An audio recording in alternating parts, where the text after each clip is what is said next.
Hello दोस्तों, कैसे हैं आप सभी? अच्छे ही होंगे। आपका हमारे चैनल में स्वागत है। मैं हूं राखी। तो आज इस ब्लॉग के द्वारा मैं आपको बताऊंगी भीमा शंकर की ट्रिप के बारे में कि भीमा शंकर आप कैसे जा सकते हैं, क्या साधन मिलेंगे, कितना खर्चा आएगा, कहाँ रुकना है, खाना की क्या व्यवस्था है और किस तरह से जा सकते हैं, कितने दिन लगेंगे। ये सभी इस ब्लॉग के द्वारा आज मैं आपको बताऊँगी।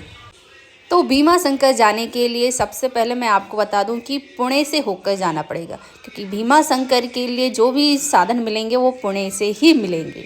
तो आप पुणे बाय बस के द्वारा, बाय ट्रेन के द्वारा, बाय फ्लाइट के द्वारा, किसी भी साधन द्वारा जा सकते हो। यदि आप लोकल पुणे के ही हैं तो आप अपनी पर्सनल गाड़ी से भी जा सकते हैं।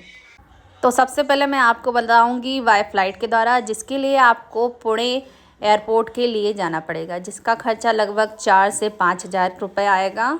और फिर यहाँ से आपको बस स्टैंड जाना पड़ेगा, या आप अपनी पर्सनल कैब भी बुक कर सकते हैं भीमा शंकर के लिए। और दूसरा है, आप बाय ट्रेन के द्वारा भी जा सकते हैं, जिसके लिए आपको पुणे जंक्शन जाना पड़ेगा, जिसका खर्चा 400-500 के लिए स्लीपर का, और थर्ड एसी का है 1,000 रुपये। और फिर आप यहाँ से बस स्टैंड जा सकते हैं ऑटो के द्वारा, या फिर आप मेट्रो के द्वारा भी जा सकते हैं। तो यहाँ पे मेट्रो बनी हुई है, तो आप मेट्रो के द्वारा भी जा सकते हैं, जिसका कुल फेयर लगभग 15 से 20 रुपये है बस शिवाजी नगर बस स्टैंड के लिए। तो आप देख सकते हैं रेलवे स्टेशन पर ही मेट्रो है। और दूसरा रूट है, आप ऑटो के द्वारा भी जा सकते हैं। यदि आपको मेट्रो में परेशान नहीं होना है तो आप ऑटो के द्वारा भी जा सकते हैं, जिसका फेयर आपको 100 से 150 रुपये मिलेगा। ऑटो वगैरह को आप ऑनलाइन ऐप के द्वारा भी बुक कर सकते हैं, और यदि ऑफलाइन कर रहे हैं तो आप बार्गेनिंग भी कर सकते हैं, तो जिसके द्वारा आप पहुंच जाएंगे शिवाजी नगर बस स्टैंड। तो आप शिवाजी नगर बस स्टैंड पहुंचने के बाद यहाँ से आप भीमा शंकर के लिए बस से जा सकते हैं, या फिर आप अपनी पर्सनल कैब बुक कर सकते हैं। तो पर्सनल जो कैब बुक करेंगे आप, उसका किराया आएगा लगभग 4 से 5 हज़ार रुपये। और यदि आप कैब के द्वारा नहीं जाना चाहते हैं तो बस के द्वारा भी आप जा सकते हैं, लेकिन सबसे पहले आपको बस से जाने के लिए अपनी सीट बुक करना पड़ेगा इस ऐप के द्वारा, या ऐसे आप गूगल से भी सर्च कर सकते हैं। तो ये है MSRTC रिजर्वेशन ऐप, जिसके द्वारा आप अपनी सीट बुक कर सकते हैं।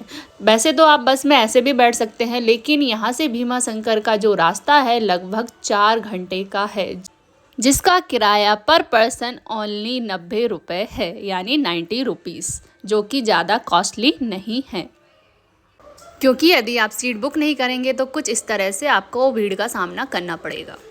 और फिर आप कैब के द्वारा जाए चाहे बस के द्वारा, तो आपको रास्ते में इस तरह से खूबसूरत वादियों के नज़ारे जो देखने को मिलेंगे, बहुत ही अच्छा लगेगा। और बीच में रुक के आप इसका आनंद भी उठा सकते हैं, अपनी फ़ोटो सेशन भी कर सकते हैं। और आप कैब या बस के द्वारा आते हैं तो पहुंच जाते हैं भीमा शंकर बस स्टैंड। तो ये भीमा शंकर बस स्टैंड है, और यहीं पर होटल और लॉजेस हैं। तो सबसे पहले मैं आपको बता दूं कि यहाँ पर आप कभी भी सैटरडे संडे ना आएँ। और दूसरा, यहाँ पर बारिश हमेशा होती रहती है, तो आप पहले से प्रिपेयर रहें बारिश के लिए। तो सैटरडे संडे यहाँ पर जो होटल के रेंट है बहुत ज़्यादा होते हैं, जो कि अपने अनुसार किराया बनाते हैं, जो कि लगभग 4 से 6 हज़ार के समथिंग होता है। और यदि आप यही वीक के बीच में आते हैं तो यही किराया आपका 1500 से 2000 के बीच में पड़ता है। और होटल्स आप मंदिर के पास भी मिल सकते हैं आपको, जो भी कम किराए पर उपलब्ध हैं। अब बात करते हैं दर्शन की। यदि आप सैटरडे संडे या वीकेंड पर आते हैं तो आपको यहाँ पर कुछ इस तरह से भीड़ का सामना करना पड़ेगा। और होटल के रेंट तो मैंने पहले ही बता दिए, जो कि काफ़ी कॉस्टली रहते हैं, और दर्शन करने में लगभग 5 से 6 घंटे लग सकते हैं, तो क्योंकि यहाँ पे पुणे की लोकल भीड़ रहती है। और आप यदि आएँ तो हमेशा मॉर्निंग में दर्शन करें, जो कि मंदिर परिसर काफ़ी खाली रहता है, और आपके जो दर्शन हैं लगभग 5 से 10 मिनट के अंदर हो जाते हैं। तो आप देख सकते हैं बिल्कुल भी भीड़ नहीं है। यदि आप मॉर्निंग में दर्शन कर लेते हैं तो लगभग 10 से 5 मिनट लगेंगे, और मंदिर के दर्शन करने के बाद ही आपको मंदिर से पीछे से रास्ता मिलेगा गुप्त भीमा शंकर के लिए, जो कि एक छोटी सी मुश्किल से 15 से 20 मिनट की ट्रैकिंग है। तो ये है मंदिर के पीछे से रास्ता और बोर्ड भी लगा हुआ है। तो देखने पे रास्ता आपको लगेगा कि क्या शायद यहाँ से है, तो बाकी में यहाँ से है। थोड़ा सा ही कठिन रास्ता और फिर बीच में जंगल के बीचों बीच आपको इस तरह से कुछ नज़ारे मिलेंगे। काफ़ी सुंदर रास्ता है और आपको बिल्कुल क्लीन रास्ता मिलेगा और आप ट्रैक करके पहुँच जाएंगे गुप्त भीमा शंकर। तो गुप्त भीमा शंकर पहुँचने के बाद आपको ये कुछ इस तरह से नज़ारा मिलेगा। यहाँ पर शिवलिंग है, वाटरफॉल है, नदी है जो कि काफ़ी सुंदर है।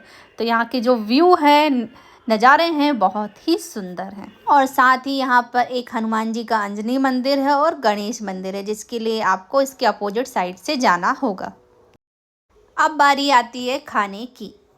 यहाँ पर आपको खाना लगभग 120 से 150 के बीच में मिल जाएगा और बहुत सी चीज़ें भी मिलेंगी, जैसे कि स्वीट कॉर्न, बड़ा पाव, मिसल पाव, ऐसे बहुत से सामान यहाँ पर आपको खाने को मिलेंगे, जिनकी कॉस्ट है 20 से 30, 40, 50 इस तरह।